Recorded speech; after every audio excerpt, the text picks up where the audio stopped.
વિદ્યાર્થી મિત્રો, આ વિડીયોમાં આપણે વિદ્યુત કોષનું ઈએમએફ, આંતરિક અવરોધ અને ટર્મિનલ વોલ્ટેજ વિશે સમજવાના છે. એટલે જુઓ,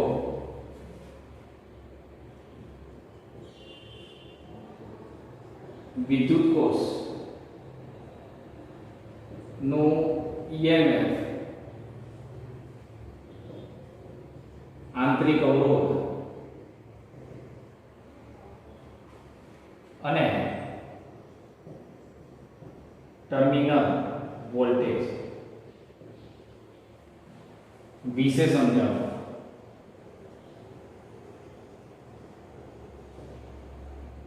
આ 4 માર્ક્સનો ક્વેશ્ચન છે અને કેટલાક એમસીક્યુ સોલ્વ કરવા માટે આ એક અગત્યનો કોન્સેપ્ટ છે, એટલે બરોબર એને સમજવાનો છે. ચાલો શરૂ કરીએ. તો પહેલી વસ્તુ એ યાદ રાખો કે કોઈ પણ પરિપથમાં સ્થાયી પ્રવાહ મેળવવો હોય તો એ માટેનું સરળ જે ઉપકરણ છે એને વિદ્યુત કોષ કહે છે. કોઈ પણ પરિપથમાં સ્થાયી પ્રવાહ મેળવવા માટેનું સરળ ઉપકરણ એને આપણે વિદ્યુત કોષ કહીએ છીએ. એટલે કોઈ પણ પરિપથમાંથી સ્થાયી પ્રવાહ પસાર કરવા માટે નું સરળ ઉપકરણ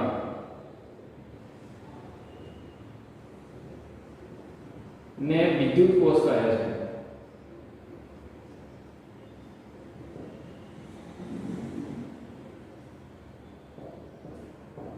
ચલો, હવે આપણે અહીંયા આકૃતિમાં એક વિદ્યુત કોષ બતાવીએ. આકૃતિમાં એક વિદ્યુત કોષ દર્શાવેલો છે. ચલો, તો વિદ્યુત કોષની રચના કેવી હોય તમને ખબર જ છે. આ એક કાચનું બીકર હોય તો એક પાત્ર હોય, એની અંદર ઇલેક્ટ્રોલાઇટ એટલે દ્રાવણ ભરેલું હોય. આ પ્રકારે અહીંયા દ્રાવણ ભરેલું છે.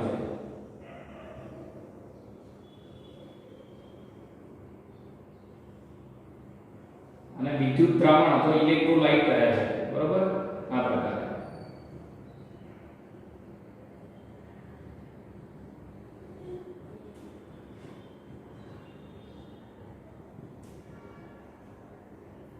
આ વિદ્યુત દ્રાવણ એટલે ઇલેક્ટ્રોલાઇટ. એ વિદ્યુત દ્રાવણની અંદર બે વિદ્યુત ધ્રુવો મૂકેલા હોય છે અને વિદ્યુત ધ્રુવો એ આ વિદ્યુત દ્રાવણમાં અંશતઃ ડૂબે તે રીતે મૂકેલા હોય. આ પ્રમાણે વિદ્યુત દ્રાવણની અંદર વિદ્યુત ધ્રુવો અંશતઃ ડૂબે એ રીતે રાખેલા હોય છે. એમાંથી એક વિદ્યુત ધ્રુવને ધન એટલે P અને બીજા વિદ્યુત ધ્રુવને ઋણ એટલે N તરીકે આપણે ઓળખીએ છીએ. બરોબર? એટલે આ પ્રારંભિક સ્થિતિ થઈ. જો અહીંયા આગળ શું લખાશે તેના વિદ્યુત દ્રાવણમાં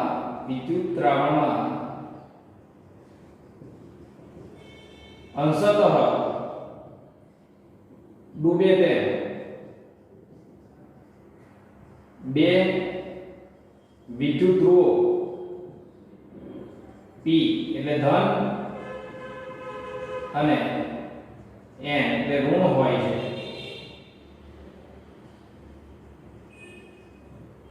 આવા બે વિદ્યુત ધ્રુવો મૂકેલા હોય છે વિદ્યુત દ્રાવણની. હવે સમજો થાય શું અહીંયા? વિદ્યુત દ્રાવણની અંદર રાસાયણિક પ્રક્રિયા થાય અને એના લીધે રાસાયણિક પ્રક્રિયા થાય એટલે ધન આયન ને ઋણ આયન છૂટા પડે અને એ વિદ્યુત ભારો એટલે કે ધન અને ઋણ આયનો એ વિદ્યુત ધ્રુવ તરફ ગતિ કરે છે. અને અહીંયા જુઓ, વિદ્યુત દ્રાવણમાં રાસાયણિક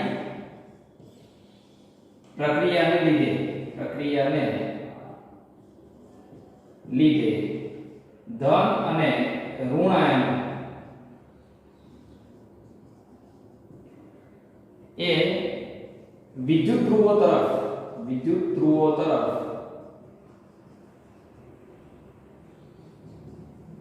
ગતિ કરે છે અને વિદ્યુત ધ્રુવો સાથે પ્રક્રિયા કરે છે. હવે સમજો બરોબર, ધ્યાન આપજો. હવે જ્યારે આ વિદ્યુત કોષમાંથી કોઈ પ્રવાહ વહેતો ના હોય, વિદ્યુત કોષમાંથી પહેલી પરિસ્થિતિ વિચારીએ, જ્યારે વિદ્યુત કોષમાંથી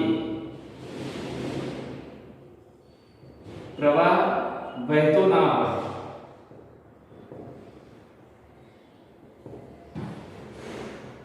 એનો મતલબ શું થાય? અહીંયાથી પ્રવાહનું વહન થતું નથી, મતલબ ધન આયન કે ઋણ આયન ગતિ ના કરતા હોય, તો એ વખતની પરિસ્થિતિ શું થાય? તો દરેક બિંદુ આગળ, ધારો કે આ બિંદુ,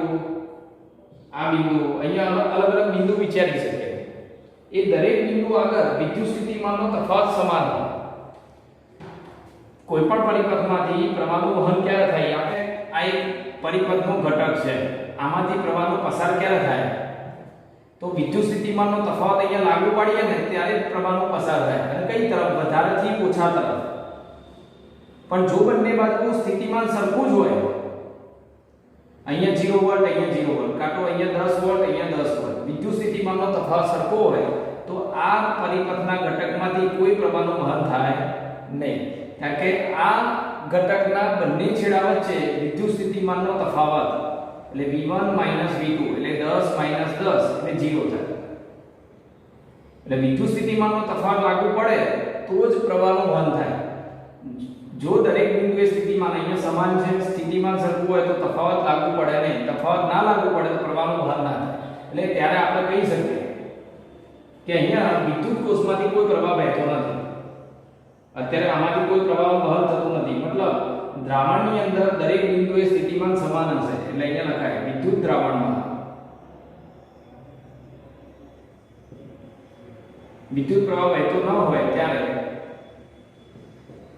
વિદ્યુત દ્રાવણ ના માં દરેક બિંદુએ વિદ્યુત સ્થિતિમાન નો તફાવત એટલે કે PD V સમાન હોય છે.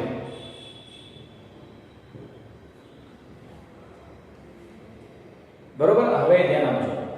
તો આ પરિસ્થિતિમાં અત્યારે P અને N વચ્ચેનો વિદ્યુત સ્થિતિમાનનો તફાવત શું લખાય? P અને N વચ્ચેનો વિદ્યુત સ્થિતિમાનનો તફાવત. તો એક કામ કરો, આ વિદ્યુત ધ્રુવ અને વિદ્યુત દ્રાવણમાં એનું નજીકનું બિંદુ એ વચ્ચેનો વિદ્યુત સ્થિતિમાનનો તફાવત જો વિદ્યુત ધ્રુવ P એટલે કે ધન અને વિદ્યુત ધ્રુવ P અને દ્રાવણમાં એની નજીક વિદ્યુત ધ્રુવની નજીક રહેલો બિંદુ A વચ્ચેનો વિદ્યુત સ્થિતિમાનનો તફાવત. વિદ્યુત ધ્રુવ P અને વિદ્યુત દ્રાવણમાં P ની નજીક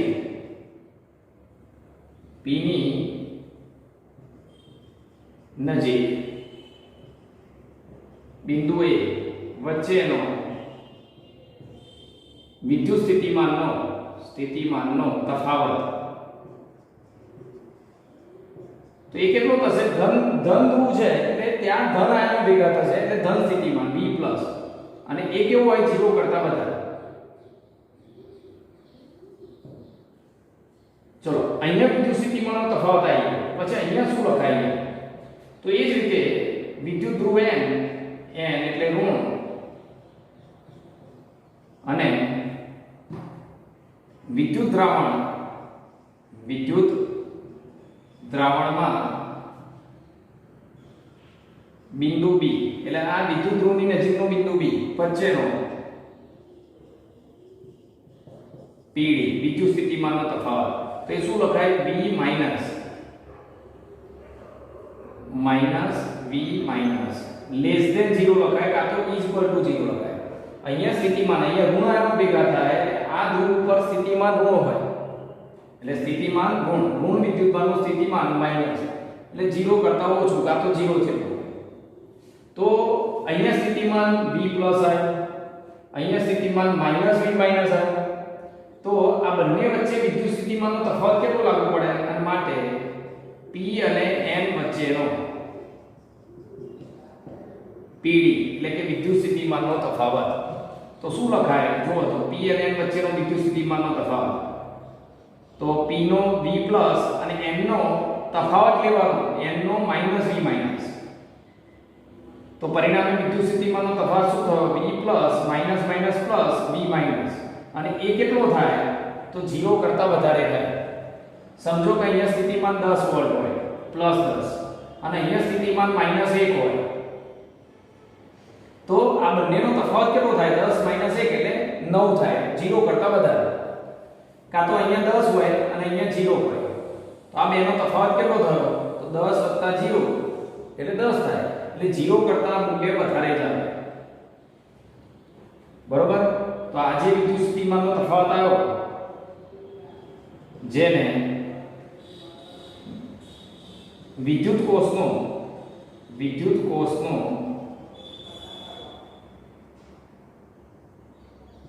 ચાલક બળ એટલે કૌંસમાં લખાય EMF, E કહે છે.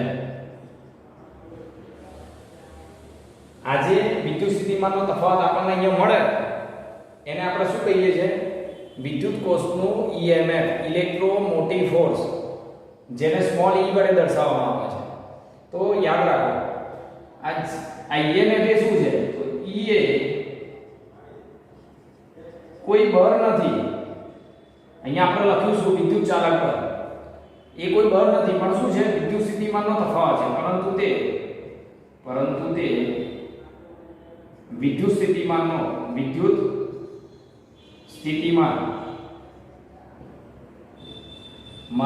તફાવત છે. બરોબર? અને આ શું કામ કરે છે એ પણ આપણે સમજી લઈએ. અહીંયા જે બધા ધન વિદ્યુત ભારો હશે એને પરિપથમાંથી ઋણ તરફ લઈ જવાનું કામ કરે છે. અહીંયા આનું કામ શું એ હું તમને હમણાં કહું છું. આની વ્યાખ્યા પણ લખીશું આપણે. EMF ની વ્યાખ્યા શું થાય? તો અહીંયા જે ઊર્જા મળી, વિદ્યુત સ્થિતિમાન એટલે શું? વિદ્યુત સ્થિતિમાનનો તફાવત, એકમ ધન વિદ્યુત ભારને એક બિંદુથી બીજા બિંદુએ લઈ જવા માટેની ઊર્જા. આ તો કરવું પડતું કાર્ય. તમે બીજા ચેપ્ટરની અંદર આ વસ્તુ શીખી ગયા છો. એકમ ધન વિદ્યુત ભારને એક બિંદુથી બીજા બિંદુએ લઈ જવા માટે કરવું પડતું કાર્ય એટલે તે બે બિંદુ વચ્ચેનો વિદ્યુત સ્થિતિમાનનો તફાવત. તો આ બંને વચ્ચેનો વિદ્યુત સ્થિતિમાનનો તફાવત, એનાનો મતલબ શું થયો?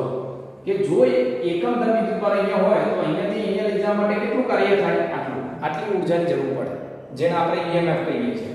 એટલે આ શું થયું? V બરાબર, માટે આને લખાય V બરાબર E, એટલે V પ્લસ V માઈનસ,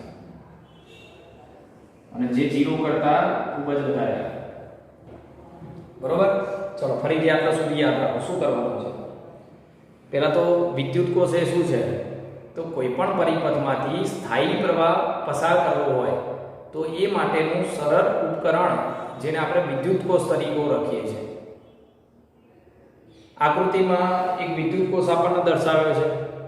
એની રચના કેવી હોય? તો વિદ્યુત દ્રાવણની અંદર બે વિદ્યુત ધ્રુવો હોય.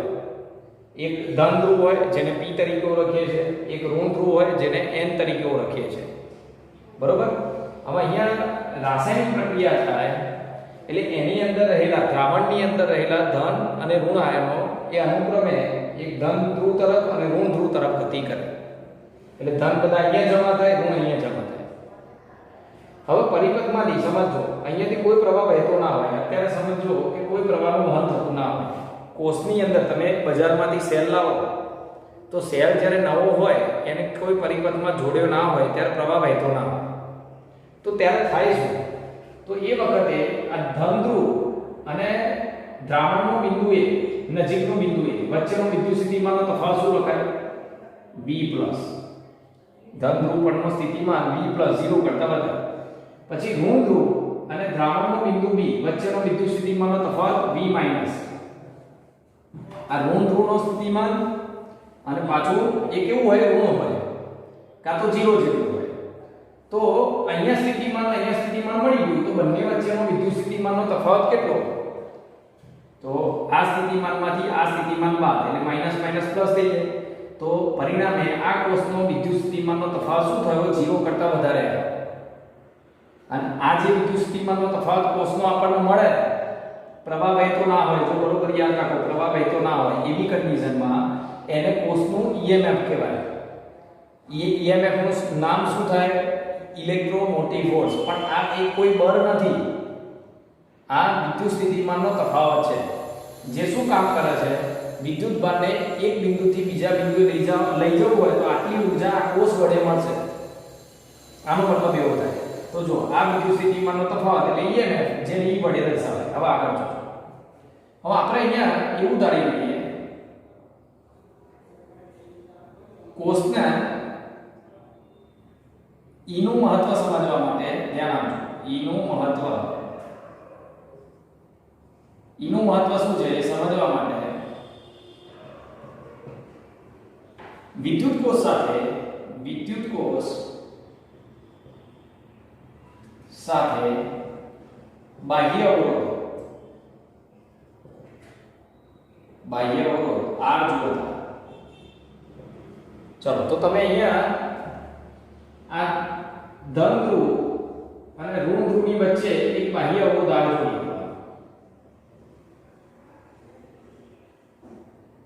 આ બાહ્ય અવરોધ R જોડી, બરોબર.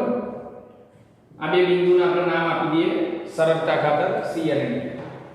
જેવો તમે આ કોષ સાથે કોઈ પરિપથનો ઘટક જોડો, મતલબ અવરોધ જોડ્યો, એટલે તરત જ પ્રવાહનું વહન કઈ તરફ થાય? ધનથી ઋણ તરફ. ધન છેડામાંથી નીકળી પ્રવાહ ઋણ છેડા તરફ જાય.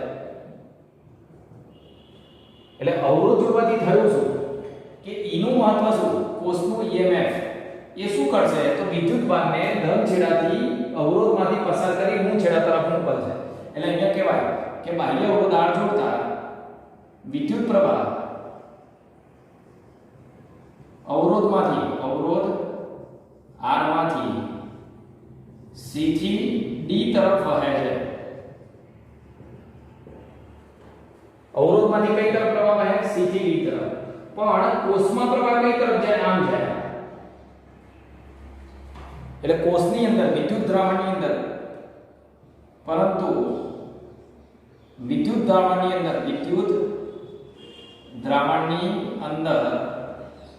વિદ્યુત પ્રવાહ, દ્રાવણમાં વિદ્યુત પ્રવાહ કઈ બાજુ જશે? ઋણથી ધન તરફ. એટલે N થી B થી A તરફ. અવરોધમાંથી પ્રવાહ એ ધનથી ઋણ તરફ અને દ્રાવણની અંદર ઋણથી ધન તરફ, મતલબ B થી A તરફ. હવે આગળ સમજો બરોબર. પ્રવાહનું વહન અહીંયાથી થતું હોય તો દ્રાવણને કઈ આંતરિક અવરોધ, ધારો કે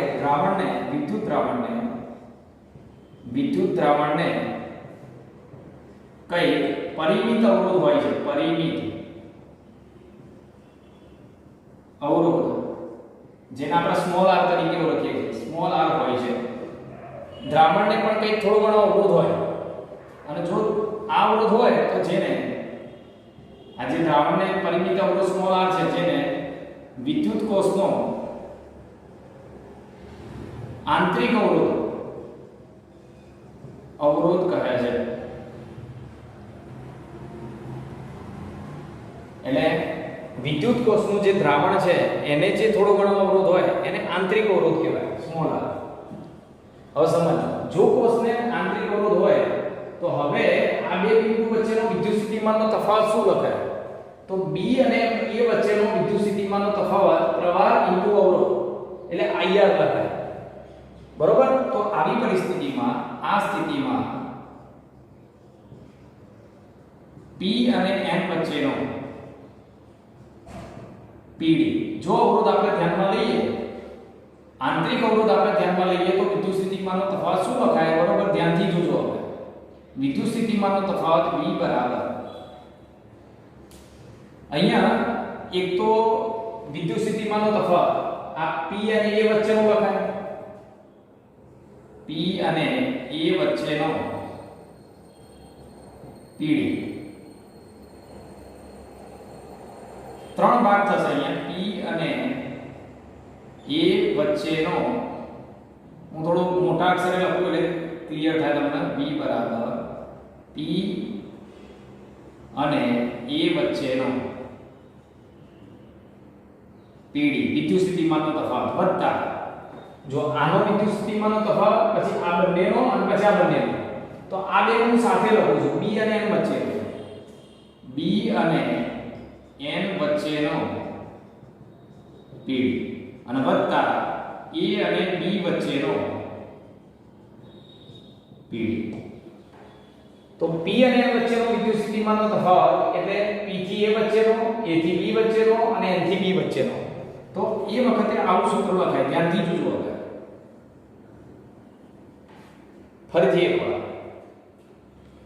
આ કોષનું EMF કોને કહેવાય? આ વિદ્યુત સ્થિતિમાનનો તફાવત આવે, પ્રવાહ ના વહેતો હોય, મતલબ કોષ આખો ખુલ્લો હોય, એ વખતે એની વચ્ચે જે વિદ્યુત સ્થિતિમાનનો તફાવત આવે એને EMF કહેવાય.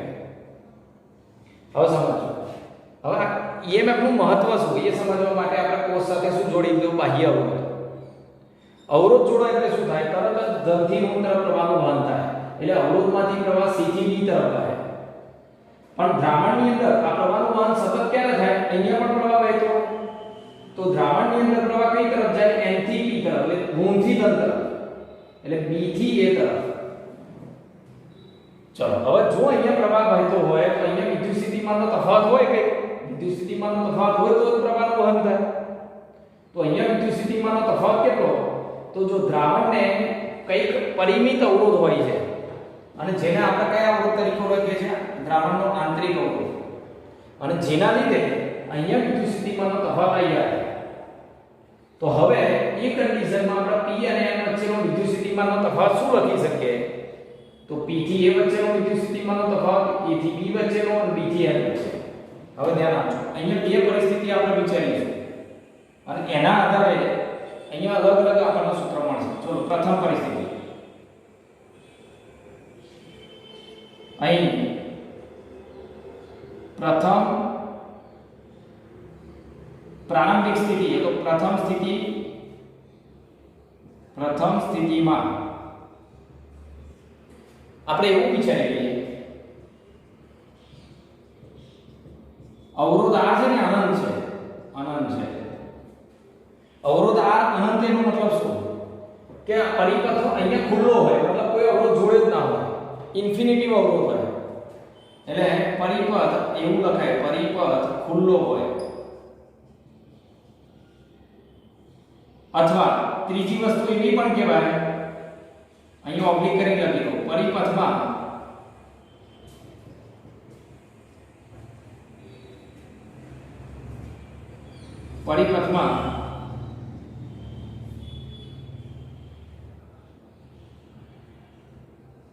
કોઈ પ્રવાહ વહેતો ન હોય. આનો મતલબ સમજો બરોબર. આ અવરોધ ઇન્ફિનિટી છે, બહુ ખૂબ જ મોટા મૂલ્યનો અવરોધ જોડી દો. મોટા મૂલ્યનો અવરોધ જોડો તો પ્રવાહનું વહન ના થાય. કેમ? કારણ કે જો અહીંયા I બરાબર, માટે પરિપથમાંથી વહેતો પ્રવાહ I બરાબર, હું અહીંયા લખી દઉં, તો પરિપથમાંથી વહેતો પ્રવાહ, પરિપથમાંથી વહેતો પ્રવાહ I બરાબર V અપન R. પણ અવરોધ તો કેવો લીધો? તો તમે ખૂબ જ મોટો, ઇન્ફિનિટી. એટલે કોઈ પણ સંખ્યા ભાગે ઇન્ફિનિટી એટલે 0, એટલે પરિપથમાંથી વહેતો પ્રવાહ 0 થશે. એટલે આપણે બે કન્ડિશન વિચારી શકીએ, કાં તો ખૂબ જ ઇન્ફિનિટી મૂલ્યનો અવરોધ જોડો, કાં તો અહીંયા પરિપથ ખુલ્લો હોય, અહીંયા કોઈ અવરોધ જ ના હોય, મતલબ ખાલી હોય, આ છેડા ખુલ્લા હોય, તો પ્રવાહનું વહન જ ના થાય. એટલે બે કન્ડિશન યાદ રાખજો, પરિપથમાં ઇન્ફિનિટી અવરોધ જોડે હોય અથવા તો પરિપથ ખુલ્લો હોય, મતલબ કોષ સાથે કશું જોડી ના હોય, વિદ્યુત કોષ સાથે કંઈ પણ જોડેલું ના હોય, એવી કન્ડિશનમાં પ્રવાહ 0 હોય. હવે પ્રવાહ 0 હોય તો હવે કોષના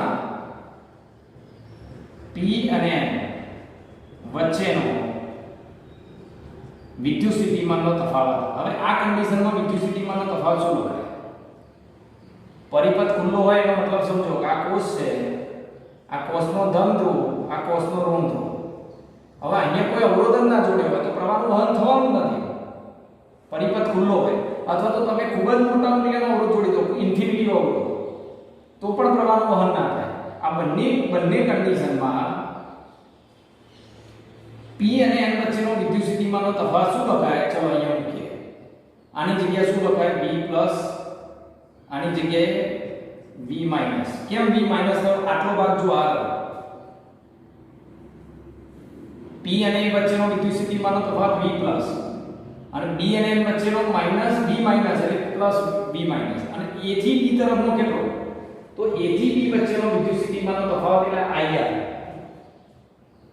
વત્તા ઓછા IR પણ I તો 0 છે પ્રવાહ એટલે અહીંયા વિદ્યુત સ્થિતિમાનનો તફાવત 0 છે એટલે કે અહીંયા જ્યારે પ્રવાહનું વહન ના થતું હોય કોષમાંથી ત્યારે P અને N વચ્ચેનો વિદ્યુત સ્થિતિમાનનો તફાવત એ EMF જેટલો થાય આને EMF કહીએ છીએ આપણે EMF જેટલો થાય એટલે અહીંયા લખાય જ્યારે કોષમાંથી પ્રવાહનું વહન ન થતું હોય ત્યારે કોષના બે છેડા વચ્ચેનો પીડી એટલે વિદ્યુત સ્થિતિમાનનો તફાવત EMF જેટલો થશે હવે આગળ જો હવે બીજી પરિસ્થિતિ વિચારો આ પ્રથમ પરિસ્થિતિ હતી હવે બીજી પરિસ્થિતિ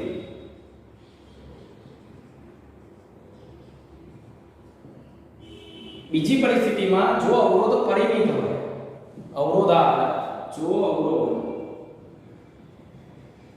R પરિમિત હોય તમે જે અવરોધ જોડે છે પરિમિત છે તો એવી કન્ડિશનમાં કોષમાંથી વહેતો પ્રવાહ વિદ્યુત કોષમાંથી વહેતો પ્રવાહ I શૂન્ય થશે નહીં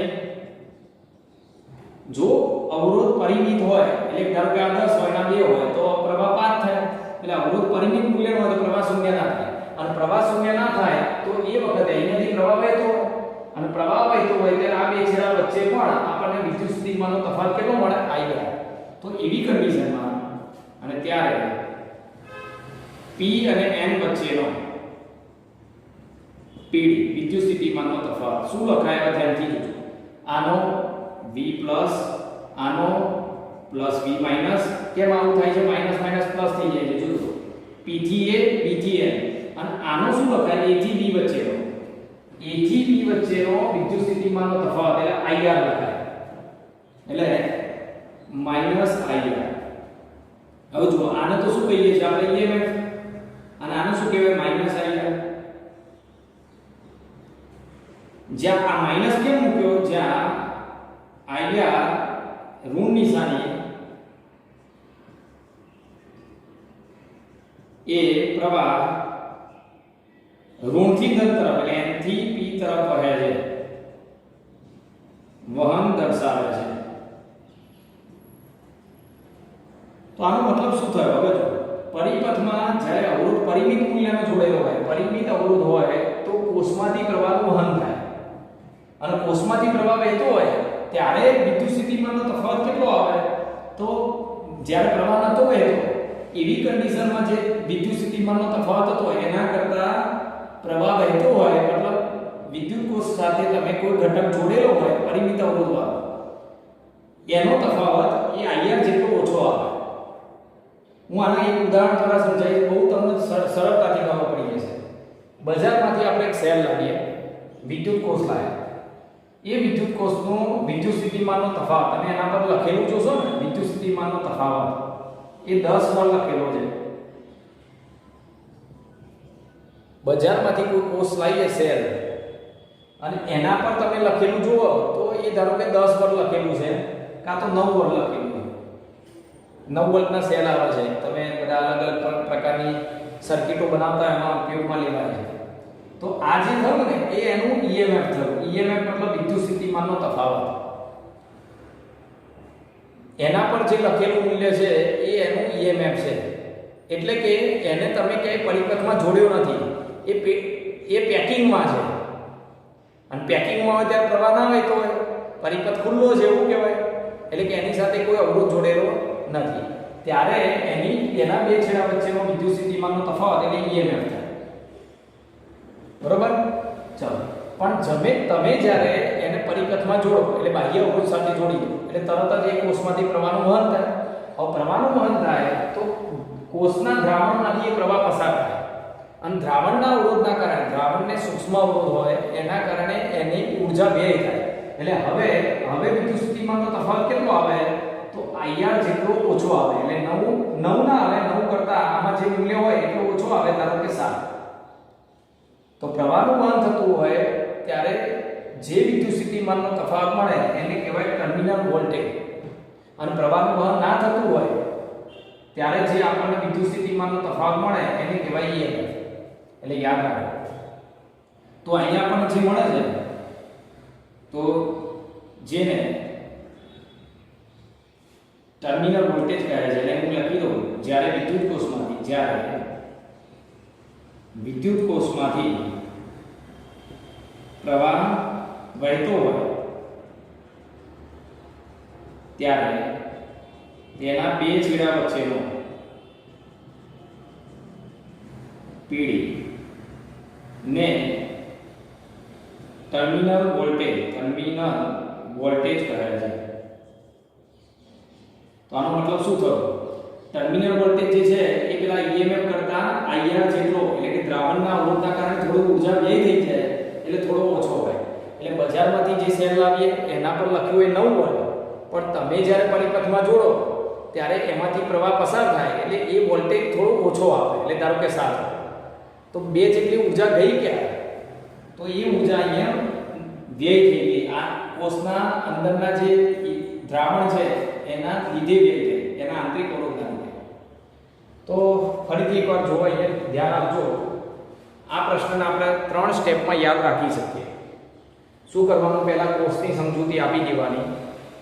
હવે પહેલા શરૂઆતમાં તમે કોષને ક્યાંય જોડ્યો નથી, મતલબ કોષમાંથી પ્રવાહ વહેતો નથી. એ વખતે P અને N વચ્ચેનો વિદ્યુત સ્થિતિમાનનો તફાવત લખીને કેવી રીતે લખાય? તો P થી A વચ્ચેનો વિદ્યુત સ્થિતિમાનનો તફાવત V+, N થી B વચ્ચેનો વિદ્યુત સ્થિતિમાનનો તફાવત V-. તો P અને N વચ્ચેનો વિદ્યુત સ્થિતિમાનનો તફાવત કેટલો? તો આ બેનો શું કરવાની? બાદબાકી. તફાવત એટલે બેની બાદબાકી. હવે માઈનસ માઈનસ પ્લસ થઈ જાય. તો જ્યારે કોષને તમે ક્યાંય જોડ્યો ના હોય, પ્રવાહ વહેતો ના હોય, ત્યારે વિદ્યુત સ્થિતિમાનનો તફાવત આટલો આવે. અને જેને શું કહેવાય? આ કોષનું EMF, ઇલેક્ટ્રોમોટિવ ફોર્સ. હવે યાદ રાખવાનું, આ કોઈ બળ નથી, પણ શું છે? એ વિદ્યુત સ્થિતિમાનનો તફાવત છે. હવે આપણે શું કર્યું? હવે સમજો. આ EMF એટલે શું એ સમજવા માટે એક પરિસ્થિતિ વિચારી લઈએ. કોષની સાથે એક અવરોધ જોડી દીધો. અવરોધ જોડો એટલે પ્રવાહનું વહન થાય. તો અવરોધમાંથી પ્રવાહ કઈ બાજુ વહે? ધનથી ઋણ તરફ. મતલબ P થી N તરફ, C થી B તરફ. P થી N કાં તો C થી B, ગમે તે લખો. પણ દ્રાવણમાંથી પ્રવાહ કઈ બાજુ વહે? B થી A તરફ. મતલબ ઋણથી ધન તરફ. તો આ પ્રવાહનું વહન અહીંયા થાય છે. એનો મતલબ શું? કે દ્રાવણને પણ કંઈક પરિમિત અવરોધ હોય. પરિમિત અવરોધ હોય તો પ્રવાહનું વહન થાય. તો એ પરિમિત અવરોધને શું કહેવાય? આંતરિક અવરોધ. તો હવે જો અહીંયા પ્રવાહનું વહન થતું હોય તો અહીંયા વિદ્યુત સ્થિતિમાનનો તફાવત કેટલો થાય? તો P થી A વચ્ચેનો, B થી N વચ્ચેનો અને A થી B વચ્ચેનો. આ ત્રણેય વિદ્યુત સ્થિતિમાનનો તફાવતનો સરવાળો. હવે આ સૂત્રમાં આપણે બે પરિસ્થિતિ વિચારીએ. પહેલા એવું ધારી લો કે તમે જે અવરોધ જોડ્યો એ અનંત મૂલ્યનો છે, બહુ મોટો અવરોધ છે. કાં તો પછી આ કોષને કોઈની સાથે જોડ્યો જ નથી. તો બે કન્ડિશનમાં પરિપથમાંથી વહેતો પ્રવાહ શૂન્ય થાય. ખૂબ જ મોટા મૂલ્યનો અવરોધ જોડી દો તો પરિપથમાંથી વહેતો પ્રવાહ શૂન્ય. કાં તો પછી કોષને કોઈની સાથે જોડો જ નહીં, કોઈ ઘટક સાથે, તો પણ પ્રવાહ શૂન્ય થાય. અને પ્રવાહ શૂન્ય હોય તો અહીંયા વિદ્યુત સ્થિતિમાનનો તફાવત તમને મળે નહીં. I0 તો અહીંયા વિદ્યુત સ્થિતિમાનનો તફાવત 0. તો ખાલી કયા બે મળે? એ PA વચ્ચેનો અને BN વચ્ચેનો. આ તો 0 થઈ ગયો. તો આ PA વચ્ચેનો B+, એ BN વચ્ચેનો B- અને આગળ માઈનસ તફાવત એટલે આ મૂલ્ય. તેને શું કહેવાય? કોષનું EMF. મતલબ અનંત મૂલ્યનો અવરોધ જોડીએ એટલે પ્રવાહ વહેતો ના હોય ત્યારે કોષના બે છેડા વચ્ચે આપણને વિદ્યુત સ્થિતિમાનનો તફાવત EMF જેટલો મળે છે. હવે આગળ બીજી પરિસ્થિતિ એવી વિચારો કે જો તમે અવરોધ પરિમિત મૂલ્યનો જોડ્યો હોય, અવરોધ પરિમિત મૂલ્યનો હોય તો અવરોધમાંથી વહેતો પ્રવાહ શૂન્ય ના હોય. અને પ્રવાહ શૂન્ય ના હોય તો આ પ્રવાહ અહીંયાથી પણ પસાર થવાનો, એટલે અહીંયા વિદ્યુત સ્થિતિમાનનો તફાવત શૂન્ય નહીં થાય. તો તો હવે વિદ્યુત સ્થિતિમાનનો તફાવત જો આ લખાય b પ્લસ આ લખાય માઈનસ માઈનસ v માઈનસ એટલે પ્લસ થઈ ગયો અને પાછો આનો વિદ્યુત સ્થિતિમાનનો તફાવત માઈનસ આવી ગયો.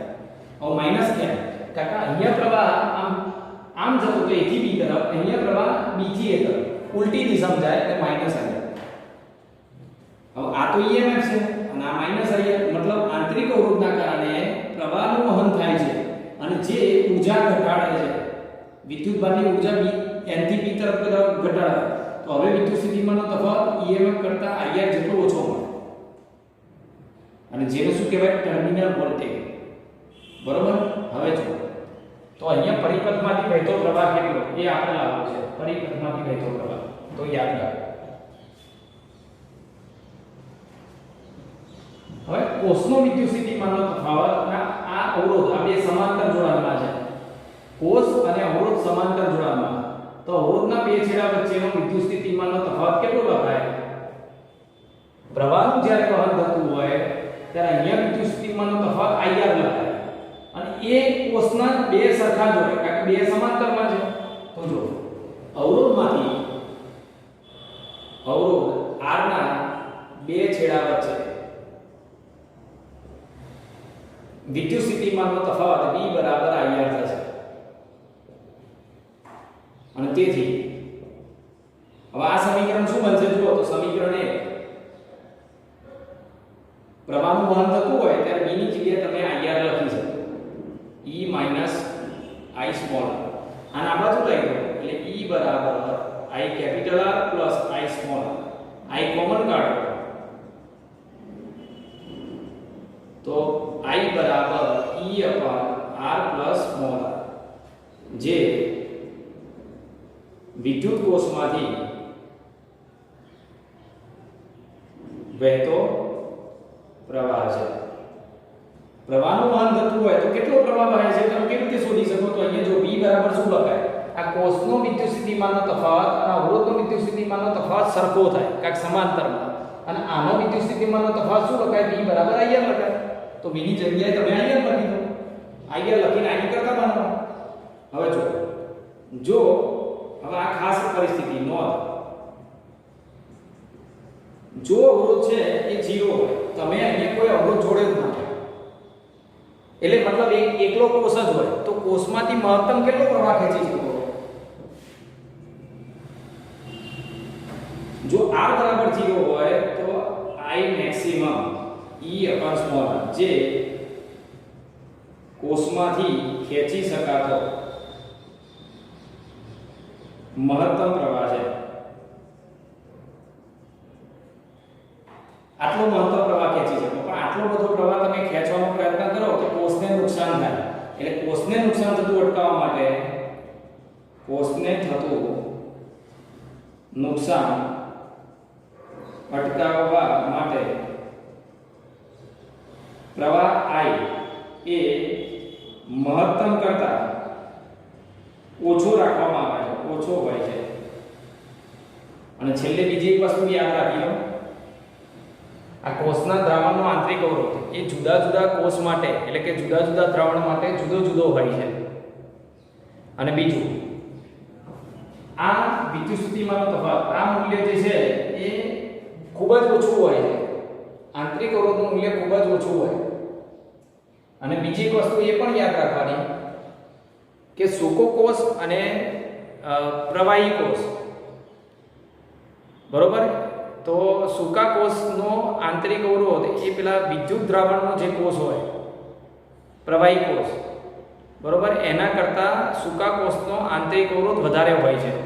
એટલે આ બે ત્રણ વસ્તુ તમે યાદ રાખો. બીજી ઘણી બધી અગત્યની બાબતો છે, હું આગળના વિડીયોમાં તમને બતાવીશ.